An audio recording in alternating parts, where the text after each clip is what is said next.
I want to share with you a really hilarious story. It's the story that man went to the moon. Yes, allegedly man went to the moon. Let's just take a look at the words which were spoken as the first man stepped onto the moon. The words were, "One small step for man, one giant leap for mankind." Well, you've got the word giant in there, and you've got a differentiation between man and mankind. There's no differentiation between the creation that God made, which is called man. So it was one small step for man, that's us, and one giant leap for mankind, that's kind of like a man. The tares, the half-breed, subhuman filth that infests this earth and lives here amongst us and looks like us. The abomination that God speaks of, that Jesus Christ died to save us from.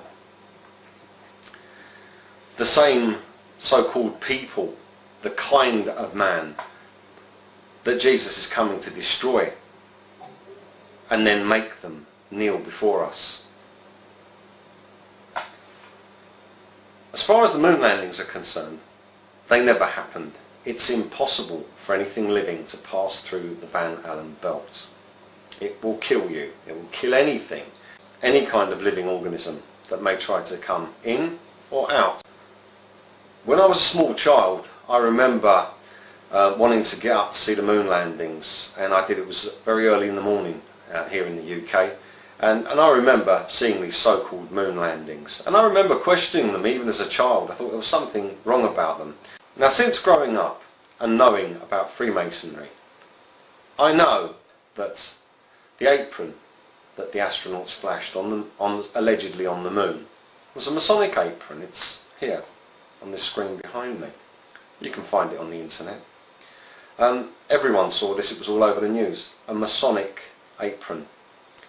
Now, despite the fact that there is no stars in the sky, yet there's no atmosphere on the moon, and they put that down to camera problems. There's also multiple shadows on the astronauts, which couldn't possibly be because the sun only shines from one direction. Yak, yak, yak. What a load of old rubbish. No one ever went to the moon.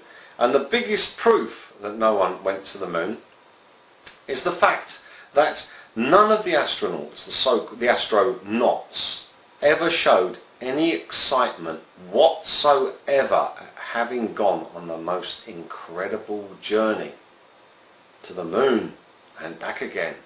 So what was it like on the moon? We adjusted the flight of the spacecraft, and we landed, and then we walked, and then there's no excitement now.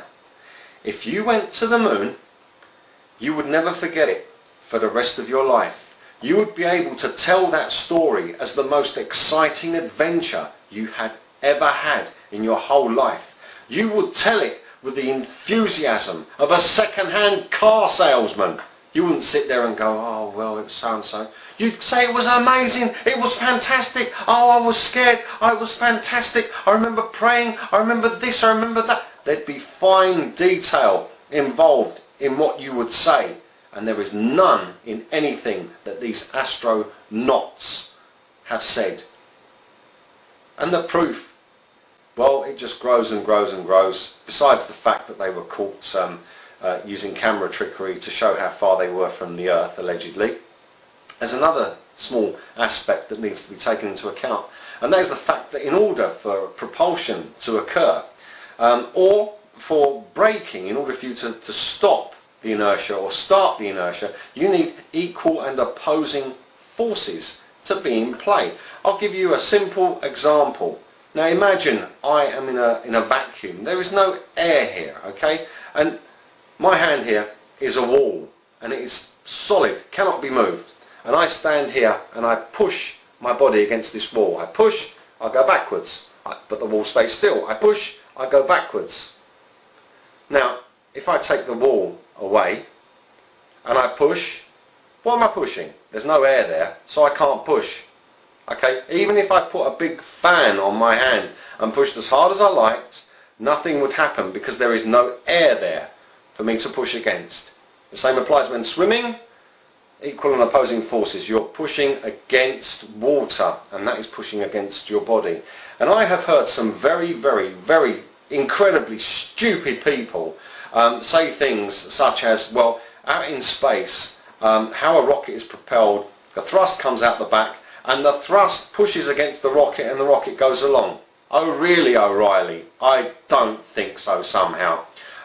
In that case, you can actually run a jet in a vacuum and make it move in a vacuum. Not possible, because it would be sucking in nothing and blowing out nothing, unlike these people who keep promoting the lies of science, because all they seem to do is suck in cold air and blow out hot air. What a load of rubbish. It's impossible to manoeuvre in space. You need gravity to pull yourself down, and you need thrust to push yourself away. Now, in order to do that, you need to be in some form of atmosphere. Space consists of nothing. It's the same thing that exists in between the ears of people who believe this so-called science. It's not science fact, it's science fiction. Get with the program. It's not real. It's science fiction. Einstein said that time passed quickly when he spent an hour, say, with a pretty young girl, but it went slowly when he was cooking. So time was therefore relative. Well, if you're stupid enough to believe that, you can believe anything, because time is not relative. Time moves at the same speed all the time. You can never go back in it. You can never go anything other than forward at the pace ordained by God. So time is not relative. It's relative to your feelings. Is this exciting or boring? It's exciting, it's over quicker. It's boring, it takes ages. All of these things which are professed as scientific fact are scientific fiction, and it's amazing. It really is astounding how many people believe this claptrap. Equal and opposing forces. It speaks for itself. There is nothing in space to push against. So the thrust cannot push against anything. Therefore, it cannot push the rocket away. No. Otherwise, you'd see the shuttles performing manoeuvres like loop-the-loop. I wish people would wake up. The moon landings never happened, and everything that you've been told in your entire life has been the most fantastic lie. And it's just going to keep on growing.